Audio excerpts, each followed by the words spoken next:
everyone. Welcome to the May 2024 reading. Oh my gosh, how are we in May already? But I'm thrilled because I love spring.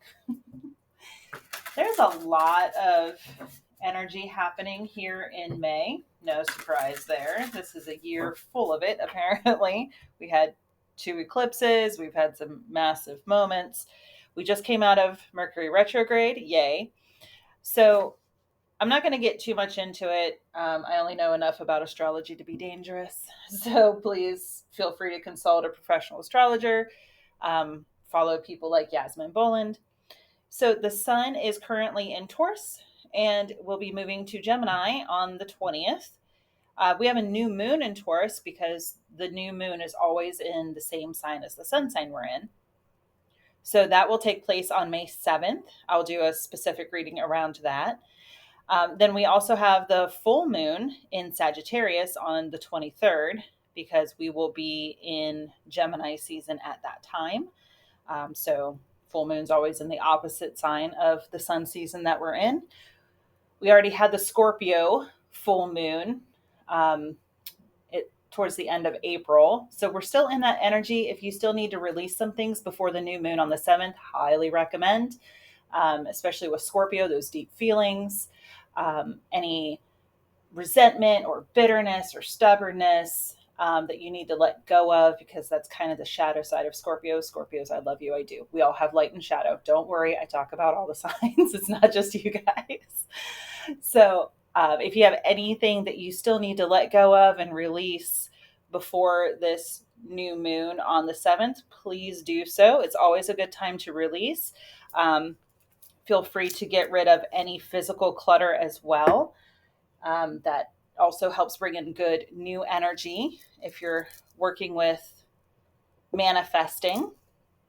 So you have to make room in the closet, so to speak, both physically and spiritually and also mentally, so that you can welcome the new stuff, the good stuff. So get rid of the old winter coat so that you can buy a new one or bring in a new one.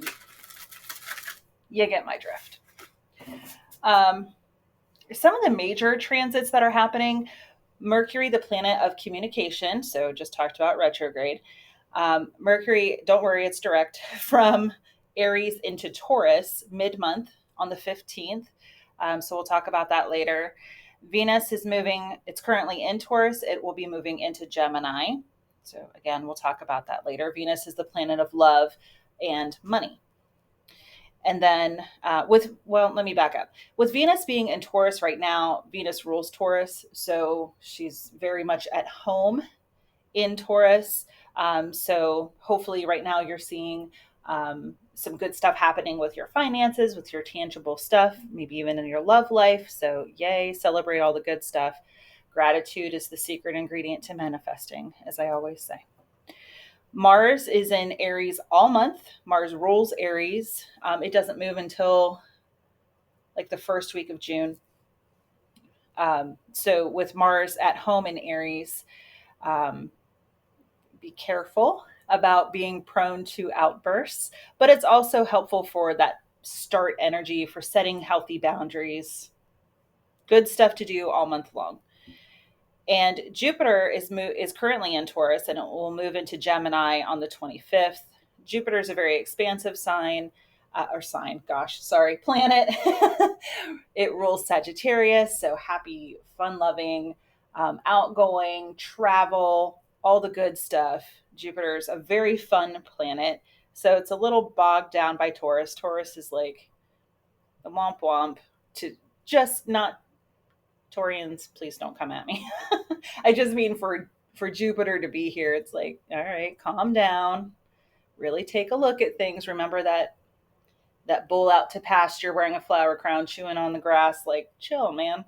Jupiter's like, let's go. So once it gets into Gemini, expect things to move pretty quickly. So that happens on the 25th. The biggest thing I want to talk about, not to skip Saturn, Uranus, and Neptune, but they're not really doing anything super exciting right now. So the big thing that I want to talk about is Pluto is on May 2nd is retrograding into Aquarius. So it's been in Capricorn for like it's the whole of 2024. Pluto is going from Aquarius to Capricorn to Aquarius to Capricorn. And it's been in Capricorn since 2008. So think about that. Globally, we had a massive recession, banks needed bailed out, all kinds of things happened in 2008 that were like crash and burn, so that we could rebuild. Well, depending on your outlook, how things have gone over the last 16 years. So Pluto's moving back and forth between Capricorn, Aquarius, and then it will stay in Aquarius from November of 2024 for the next like 20 years. So this is a generational planet. Pluto is transformation. It rules Scorpio. So the death and rebirth energy. So think about how your life has changed, all the things that have happened with Pluto in Capricorn over the last decade and a half. And moving into Aquarius, globally, we're looking at global transformation. This is something that's happening on a global scale. We're going to be bringing in a generation who is going to really be collective consciousness, because that's Aquarian energy. Collective consciousness, what's good for everybody, humanitarian efforts. I'm really looking forward to this because I think Capricorn, ruled by Saturn, with Pluto there, it's like get your money right, get your work life right, get your structures right. With Aquarius, age of Aquarius, right? They sung about it in the 60s and 70s, so they told us that this was coming 50 years ago. So just be ready for some massive shifts, and I really hope it's in a good humanitarian collective consciousness, righting the ship kind of energy. So we're getting a little preview here until October. Pluto's retrograde in Aquarius. It goes back into Capricorn for a hot minute, and then it goes back into Aquarius for the next 20 years. So woo buddy, here we go. All right, so for May, this is the general overall May reading. And then the individual zodiac signs will also be posted the first week of May.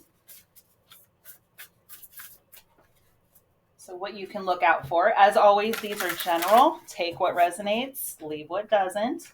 And that doesn't mean ignore the stuff that you don't like. It just means that's not really my story. Or if I'm talking about love and for you, it's more about a job, switch that energy up. With Venus ruling both, it can happen. So let's see what May's got going for collective energy. I'm using the Cosmic Journey Oracle to start. We'll see where we go from there. I'll list the decks below. Thank you to all the new subscribers. Hello, welcome. And if you are new to the channel and have not yet subscribed, hi. Hopefully you like the content and you do subscribe. For everyone, make sure you click the notification bell so you know when new videos are posted. I do post on my social media, which you can also follow below, Facebook and Instagram thus far, and YouTube. So I do post on there, but if you want it directly to your email address that you're watching this on, all right, then just click that notification bell. And thank you for liking, sharing, and subscribing. It definitely helps the algorithm because we know social media is ruled by algorithms. So it helps more people who might need similar messages or find the content, helps them to get accustomed to the channel. So the very first card that popped out is Wanted Universe Creators. I love it. Number 31. 31's been showing up a lot recently. So if that resonates for you, May has 31 days. 3 and 1 is 4. 4 is stability, grounded energy. Like, it's good. It's good stuff. So universe creators, and I like how they're the nesting dolls, and it says cells, organs, body, species, planet, solar system, galaxy. Yay. Beautiful. Beautiful card. So that is about co-creating with the universe. Remember, the divine spark is within all of us. We're here to spread that light and joy and happiness and do the good things and do the good work. So wanting to jump. Ooh, something else just fell on the floor. Hold, please. I usually shuffle on camera. That way nobody can accuse me of stacking the deck, for those of you who are new. Oh, upside down. Galactic Grandmother. Oh, I love it. Archetype 5. So we've got 4 and 5 here. The Galactic Grandmother. Sorry for my fellow arachnophobes, but the energy is beautiful because that's creating a web. And spider webs are super strong. There's actually a lot of research that goes into how spiders do that and how we can co-create that, especially with the space program and etc. So sciencey nerd stuff. You're welcome. So wanted, universe creators, and Galactic Grandmother. I'll read Galactic Grandmother from the guidebook because it's an archetype. In this deck, there's traditional numbered cards and then there's archetypes. So this one is number 5. Galactic Grandmother. The attributes are Mother Nature, wisdom, and a stern but loving grandparent. I think a lot of us have had those. I love you, but I'm going to tell you how it is. The Galactic Grandmother is providing you her blessing of love and joy. She wants only what's best for you, but she will smack you over the head and set you straight if you veered off. That is Pluto. Pluto and Aquarius energy right there. She's a stern but loving Bubba, and your Galactic Grandmother isn't afraid to call you out. Grandmother is the essence of Pachamama, the earth, Mother Nature. Come sit for a bit of cake and tea. She's here to share with you the timeless wisdom of stories, values, guidance of passed down loved ones and passed down from the ages. So if you're meditating or journaling, some questions that you can ask the Galactic Grandmother. Can you share a little bit of your wisdom needed now? What is my role in serving the earth at this time? Like, why did I come here? How can I be more in alignment with Mother Nature? Please, please respect Gaia, please. She's the only one we have right now, so please be kind to her. How can I be more in alignment with Mother Nature? Can you tell me a story? Where do I belong? So it's a sense of belonging. The nesting dolls here, and then the web, and the layers there, and then the spider, and then I'm going to assume that's spirit within. So a lot of energy here around like how we all connect, which is very Aquarian energy. How do we all connect in the greater scheme of things? In how do we connect with each other? How do we continue to okay. How do we continue this energy? How are we all connected? It's that butterfly effect. What we do, and it continues to just ripple out. Awesome. All right, let's get into some tarot. I'm using the Guardian Angel Messages by Radleigh Valentine. I always ask the decks, who wants to be the star this time? I work a lot with the Light Seers Tarot and Tarot de la Nuit. So if you follow the channel, you see me use those two decks a lot. But sometimes other decks are saying, hey, what about me?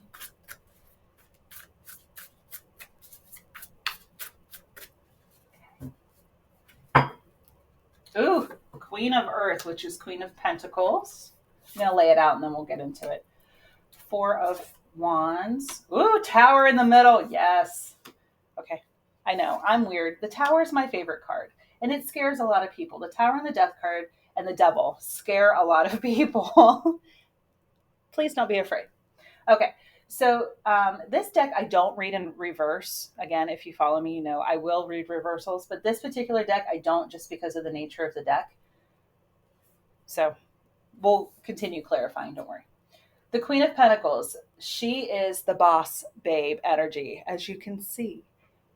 And I love how she's holding the pentacle as her purse. This is cute. But she's got all of this, like this beautiful gilded mirror, and she's in a power pose, and she's a fashionista, like she's looking good.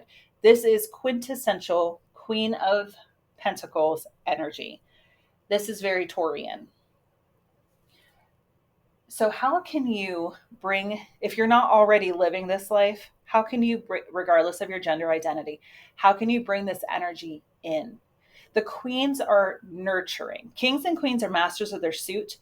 Queens are the feminine, nurturing energy. So with this beautiful Queen of Pentacles here, she is reminding you that you deserve everything you want in life. It is not selfish in a bad way. If you don't put yourself first, who will? If you don't take care of yourself, who will? You can't pour from an empty cup. That's Queen of Cups energy. So this queen is here to remind you that you are worthy of everything you want. You deserve it all. You deserve all the greatness, all the good stuff, the recognition. You've worked hard. And I don't just mean in a physical way, but spiritually, mentally, emotionally. Listen, I've put in the work. I deserve this. Absolutely. Yes, you do. Yes, you do. Embody that energy. Maybe ask the galactic grandmother, how can I do that? How can I bring this energy into my life? What seeds do I need to plant and cultivate to bloom into this? Ooh, beautiful. Four of, this says fire, which is wands energy. As you can see, the wands here. They're break dancing, which is a fun interpretation. Like May Day, the maypole. We're welcoming spring, Beltane, celebration, like feeling good. Maybe you need to physically just go dance in your kitchen, go to a dance, go to a celebration. Lots of festivals are beginning now with this energy. And there's the four on his shirt there. So more four energy. The wanted universe creators, 3 and 1 is 4. I'll leave you out. Sorry I put you away. So they're like, hello. So my cards talk to me. Yes, they do. Prosperity, contentment, celebration, all of the good stuff. More good stuff. I do really feel, as I'm doing this reading for May, I do feel like it is going to be a beautiful month of celebrations. Not without trials, not without some upsets, but you're going to get through them. We all are. We're going to get through this. It's okay. Life is good. Now, let's talk about the elephant in the room. Our Tower card, right smack dab in the middle, everything, the center of attention for May, and that's all right. It's okay. So this is why I'm not mad about this, and I love the Tower card. It is the energy of what is not meant for me gets blown away. Carrie Underwood, and I'm not a country music fan, but no offense to anybody who is. I'm not here to judge, but I do love that song, Blown Away. And it's a little dark, trigger warning. If you were if you were involved in any kind of an abusive relationship or situation, it could be triggering. But the message of the song is blown away. Like that which does not serve. All the old, all the stagnant, yucky stuff, blown away. The universe is like, got it, and comes along. And the thing is, you are protected. See how the angel and the person are walking down here? You are protected during this storm. Don't worry. The foundation is firm. It will be fortified through this transformation. through all of this stuff. Like the hourglass is almost empty. It's like, yep, it's time. And there's the butterfly. Transformation. So realization, life change, liberation. That which is not serving you is being blown away, letting it go.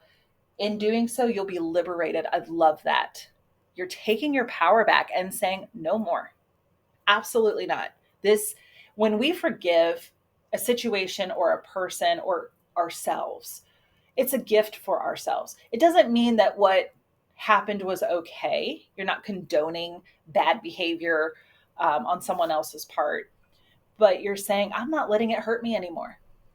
I'm done with guilt, blame, and shame. If this is directed towards yourself, no, I'm not going to keep wearing the hair shirt and beating myself over the head with a brick as penance for something that happened. I'm done with that. Let it go. It is massive transformational energy, and I am here for it. This is beautiful. Absolutely beautiful. I'll read it this way too once we get through. 3 of Fire, which is 3 of Wands. This is like your ships are coming in. This is waiting energy. You're watching your goals come to life.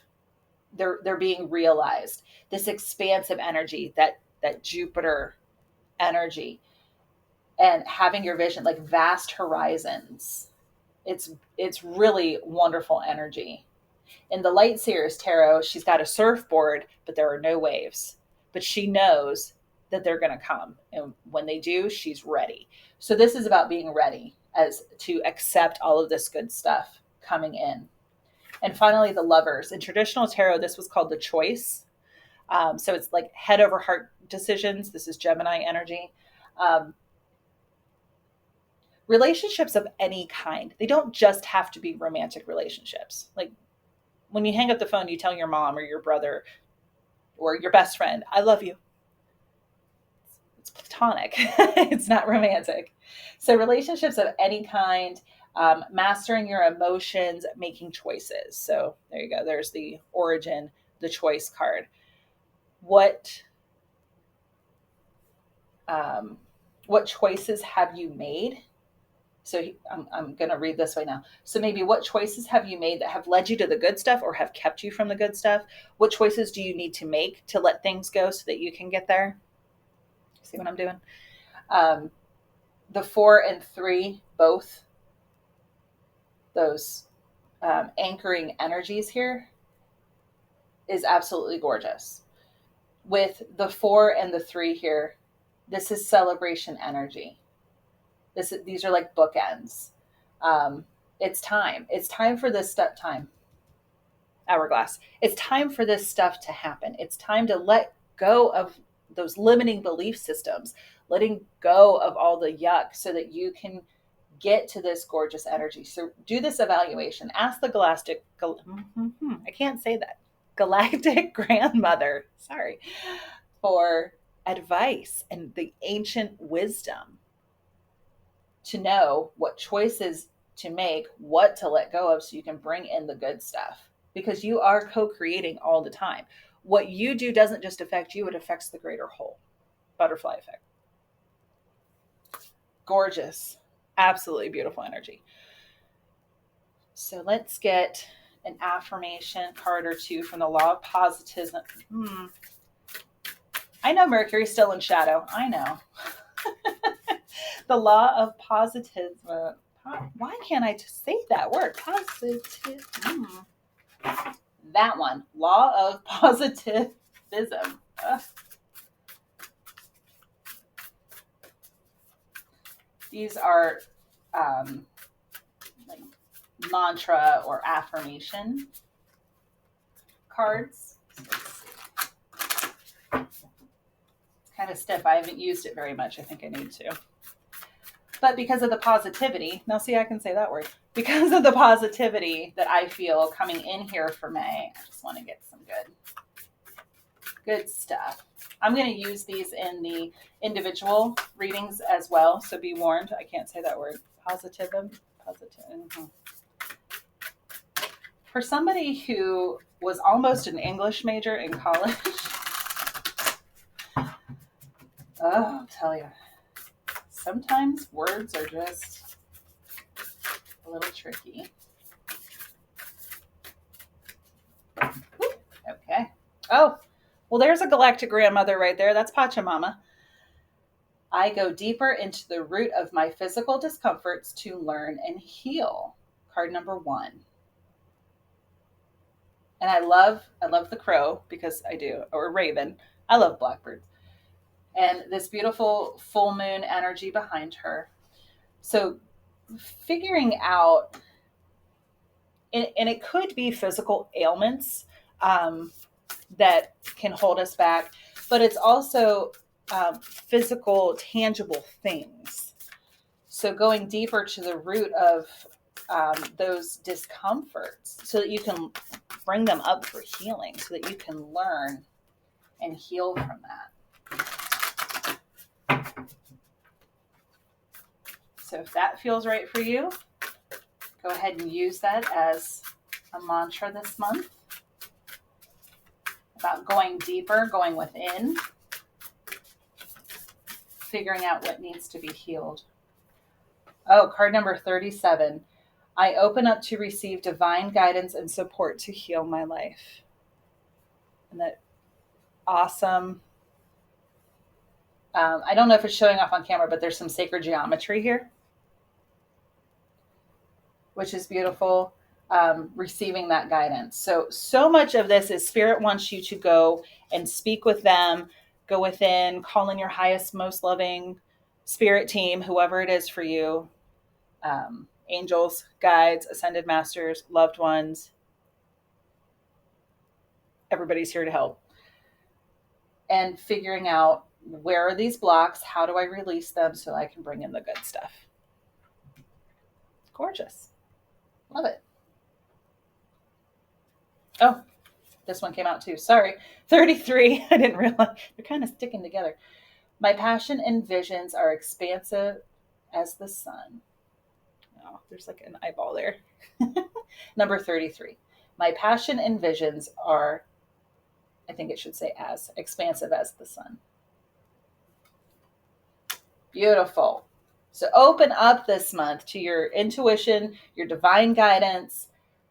Let go of the things that aren't working for you so that you can bring in the good stuff. Beautiful energy. All right, everyone. Thank you for watching. I'll post the monthly individual zodiac signs, so stay tuned for those. Again, thank you so much for subscribing and sharing the channel, the videos. Remember to hit the notification bell. And if you would like your own personal reading, information is in the description box below. Have a great month. Take care.